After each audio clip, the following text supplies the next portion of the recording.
isinii waa tokko natti himtu marziidha jechuudha. Waa tokko natti himtu bakka qodaan jiru natti himtu bakka maal jedhamu natti himtu. Bakka ana dandee hojjedhee yeroon ka'u guyyaa tokko madaamiin kiyyaa nyaata ijoollee arabaatii godhiitii mana barumsaatti ergii atadhanaan jetti. Ishii jedhee nyaata uummatee hojjedhee koshoroo minaamanii fee jira. Koshoroo sana keessa maal akka jiru nyaatan hin beeku. Tokkuma fuudhee keessa kaa'ee fi fudhatanii mana barumsaa dhaqanii gaafa jarradhanu koshoroo sun kan abbaa manaatiiti. Abbaa manaatiiti immoo baay'ee furdaa kan nama qallisu jedhan.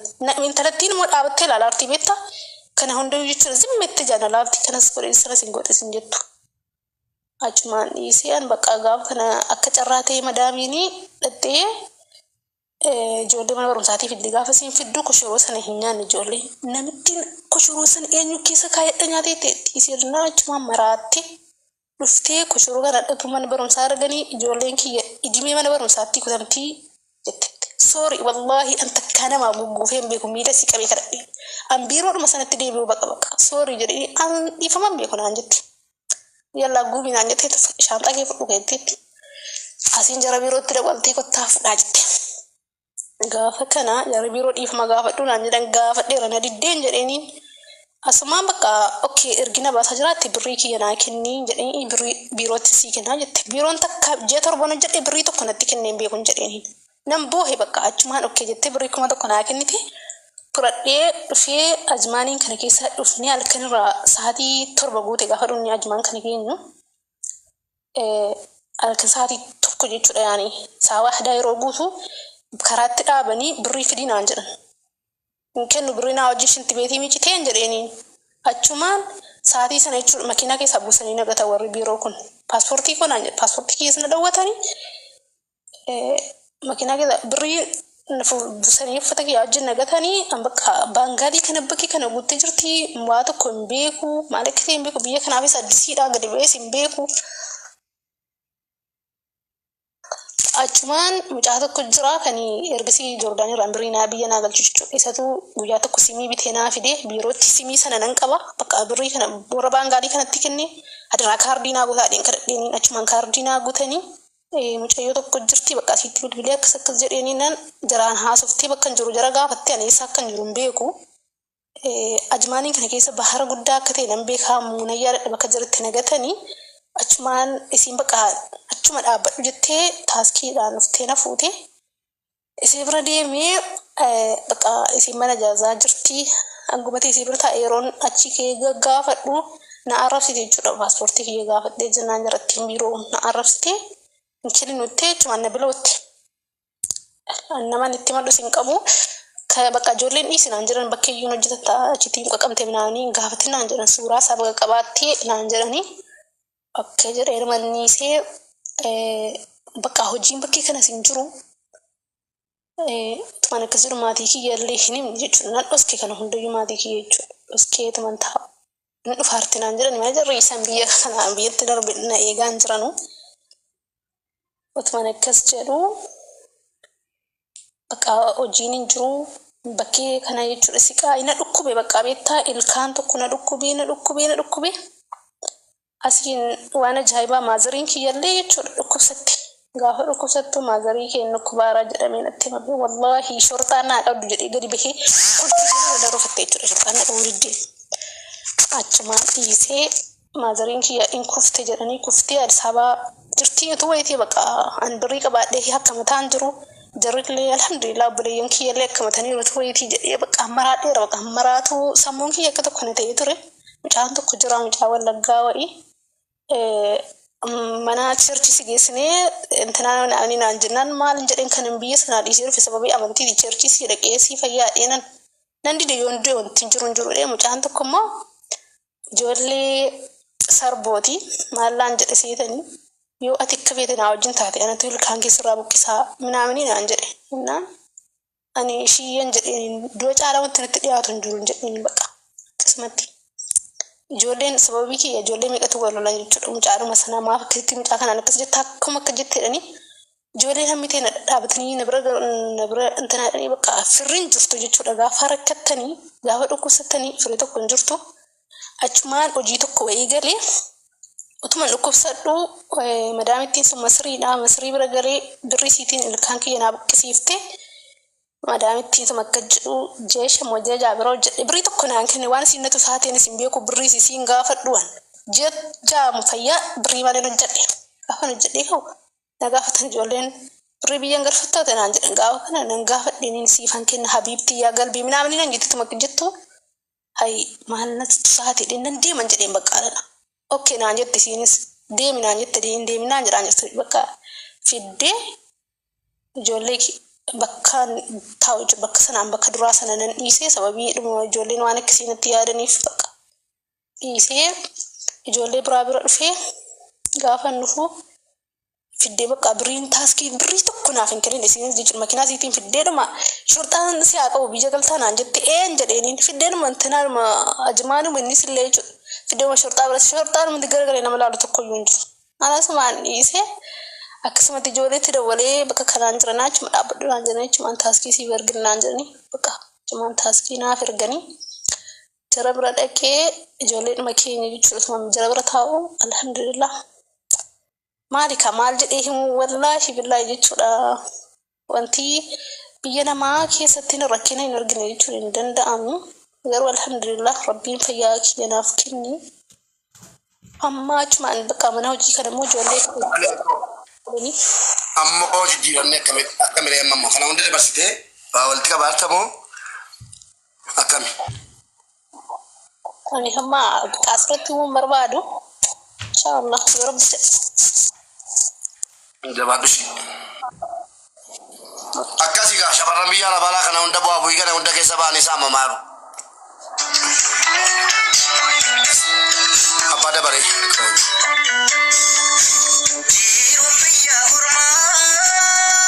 Mube, naga keti mube.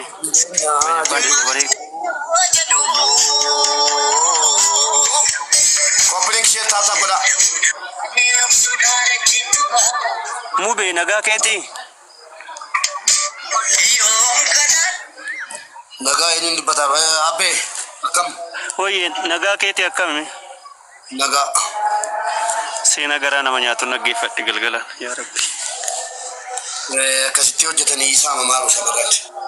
Walda barsina. Politiko shamarran biyya arabaa warqee kasii taatan bara.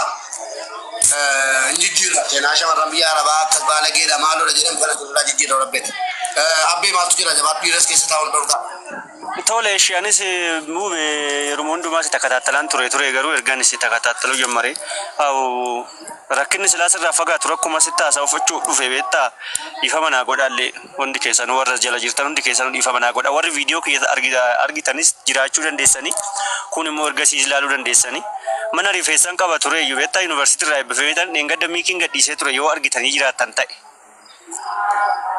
Nah mana kira wannan kafala dunna beeta inni leena gadhiisee ture iyyuu amma birrii 8,450 tokko walitti naada darbe namni beeta carraa mana kana argachuutti illee baay'ee yaalaa ture garuu atis immoo dhimmootuma obboleeyyan keenya kanaaf dhimmamaa turte samoona kana hunda isaati illee si yalan ture beeta koomentii illee barreessan meseejii keessa yoo si barreesse illee cufamaa natti fakkaate waanuma sanoo akka oo dandeesse sagantaa biraatti irra jirta beeka amma.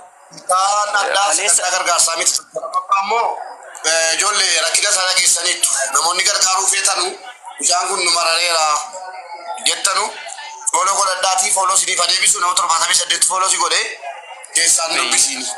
Walli deeggaruu barbaadan rakkoo isaa keessaa dubbadhaati. Kunis eessumaan gargaara. Maaliif wanti gadi baafamu danuu jira.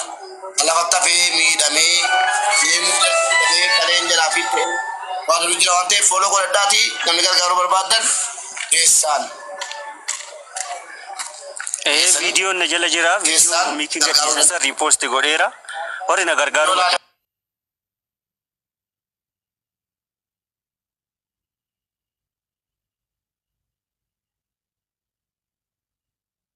marraa fooloo deddeebisiiti rakkoo keetti maddu keessaan si gargaaru dhiifama naa godhiiti intalaan kee rakkoon kee kunuunsa ol ba'ee gasti irratti himatamu miti. Aliza jirta? Jira Mubi, assalamu alaikum. Waalaikum assalam warahmatullahi wabarakatuh. Alizaan yoom biyyaa baate?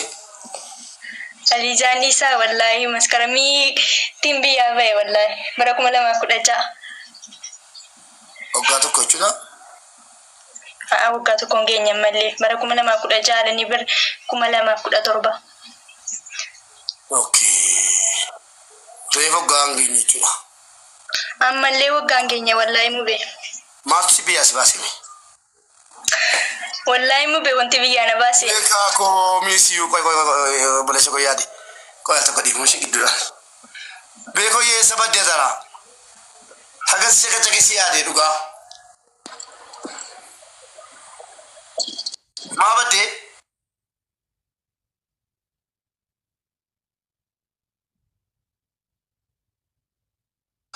Ammas caqacaqisi yaadaa ture si barbaadaa ture gadi ishee si godhaman ture. Maal na caqacaqte si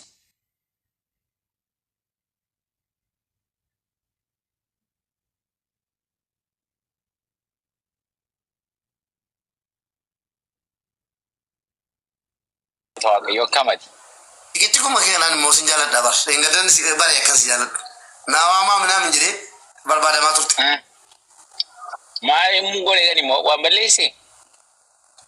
Warri fooloo gootan eenyu fooloo godhaa siniin jedhee waa'ee fooloo dubbata beekee maatii fooloo goota warri fooloo gootan. Nama ta'e hin beektu nama ta'e seexana ta'e jinnii ta'e fuula isaa argine hin beeknu. Fooloon godhina si yaade jedhee badaan fooloo godhaan jenne. Kan hin Si yaade. Baay'ee waan illee si yaade jira. Nagaa galata Rabbi akkamati. bakka siin ta'u. Eessa irtaanoo lafa Ijoollee shamarran. Lafuma jireenyuma kee kanan wallaa. Lafa Deemi. Yoo fuula si kennan si diriirfattee shamarran keessisiisuu barbaadda. Shamarran keessan taa'u. Deemi. Kanas yaade sagalee kee dhagee deemi.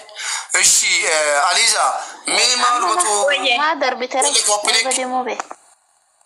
yaaddoo koo baaddeera sagalee isaa yaade godhan ishee yaadu. Ijoollee mudannoo shamarran biyya Arabaa maaltu biyyaa jala baase rakkoo adda addaatu biyyaa baase erga ba'an immoo maaltu jala mudate biyya namaatti dhuguma immoo biyya Arabaa shamarran biyya Arabaa kun akkuma jedhamu shirmuuxinnati hojjetaatti immoo shamarran biyya Arabaa akkas hundinuu baggajjaan buujalaamiin miilli isaa kottee hin qabne jechuudha soolii miila isaa dhuma soolii caammaa miti soolii miila isaa ittiin jirre dabsee hojjetu bakka barbaade taa'ee shamarran biyya Arabaa moo shamarran biyya Arabaa moo jedhe shamarran biyya Arabaa eenyuun akka taate kottuu ilaali dhiira caalti dhugaa dhiira caalti maqaa ballee akka shamarran biyya Arabaa faa jedhama akka shamarran biyya Arabaa nama carra qabeessaa fi nama cimaatu ta'a nama obsa qabeessatu ta'a garuu maal godha danas sammuu rabbiin gaafa namaa kennu tokko dhagaatti kennee tokko sammuu nagaatti kenne ishee obboleettii koo maaltu biyyaa si baase gitte Wanti biyyaa na baate mube majamara irratti faadarii kan kootii fi biraadarii isaatu wal lolan. Maal irratti wal lolan? Durumaan wal loluu walii bakka wal kabajaa kana siin qabanu lafa kana irratti wal lolan. Faadarii kan kootii fi biraadarii faadarii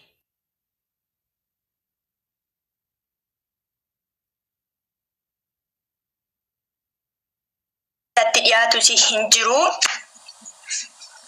Amma ilmoo isaatti ilmoo biraadarii faadarii kootii sunii fi faadariin kan kootii sunii fi faadariin isaa wal lolanii lafa kana irratti jechuudha. Wal lolanii faadarii kan koo kana rukutanii nuun argine yeroo dhufu faadariin kan koo dadhabaadha. Mana yaalaatti nama naa dhiyeessuun dhabe yeroo sana keessatti. Baza biraadarii maazarii kan kootii fagoodha waamee achuma mana yaalaatti naa dhiyeeffame mana yaalaatti dhaqee fayyee yeroo ni jedhu mana barumsaa kan kootii dhaabee karaa biyyaadhaa dhufee faazarii kan koo sana achi baafachuu fedhee biyyaadhaa dhufee jijjiirama godhachuudhaafanii intini ta'e. Yeroo jedhu kana keessatti birrii hin qabu faadariin kan koo mana irra ture mana hojjetaa ture mana ijaaraa ture birrii hin qabu birrii kana eessaan birrii kana argadha jedhee yeroo jedhu hundus baddaa ciramu wayi jira baddaa ciramu sun abbaa qabeenyaa wayitii baddaa sanatti kan gallee ji'atti birrii 70 jechuudha. Kaza birriin sunis naagoo didee waraqaa biiroo ofiitti baafatamu jechuun kan inti jira isa baafachuudhaaf birriin sun naanqate Birii sana taa'ee eegee industirii buna diimaa jechuun buna sachoo sana wayii jira. Isatti gale. Isatti yeroo galu keessatti sana keessatti birrii dhaqee aggaarootti kaffaladhee kan paaswoordiin kootee jechuudha. Kaffalee yeroo jedhu keessatti industirii sana keessatti dhukkubna wayii na qabe. Dhukkuba sana gideen dhukkubsadhu keessatti faadariin kan koo ammoos birrii hin qabu na yaalchisifachuudhaaf. Ammoos birrii sana ammoo kan namarra liqeeffatee na yaalchisifattee yeroo ni jedhu mana barumsaa wayii baashaatti kan ijaarametu wayiitu jira. Mana barumsaa sanatti yeroo ni galee dhagaa guuruudhaa simintoo wanta argee hojjechuudha. Yeroo jedhu isa dhaqee hojjedhee yeroo jedhu keessatti ammoo saree wayii maratu wayii na ciniinte. Ammoo faadarii korra ammoo guddeen wanta akka kanaa ga'e. Yeroo jedhu keessatti waan immoo biyya alaa dhufee faadarii kan koo jijjiiree achi keessaa baafadhu keessatti jechuudha. Yeroo jedhu achumaan marfee kan maratu sana argadhee marfee 60 waraannadhee waggaa kana sooma keessa jechuudha. Marfee sana irra ture yeroo jedhu paaswoordii kan kootis ishaaraa kennee baafadhee hin turre ammoo sichumaan biyya alaa kana dhufe. Biyya alaa kana gidee dhufu keessatti biyya alaa gidee dhufee yeroo jedhu akka dhufeen aayidinaa hojjettee niitiin bira dhufe jechuudha. Waan hin taane irratti yaadde asrii sagadee ka'ee ani yoo akkanitti harkaa baheetti ba'ee miila duwwaa kan koo waa tokko kan isin naan binne qoqqoo gogaa bultii 3 mana sii keessa ture. Mana natti cuftee bultii 3 mana sii keessa ture miila duwwaa asrii sagadee kee Dubaay bade yennoo jedhu namti wanti natti dhiyaatu tokko dhibe nama hin beeku afaan hin beeku barkumee dhaladhee bara 2017 akkas ta'e jechuudha. Dubaay kan keessa fiigee dhaqee ijoollee wayii ammoos argadhee ijoolleen kun silkiidhaan walitti nu dhiyeessite silkii akkasitti daawwalee si akka qaban naan jedhanii yeroo jedhu shurxaanaa dhufee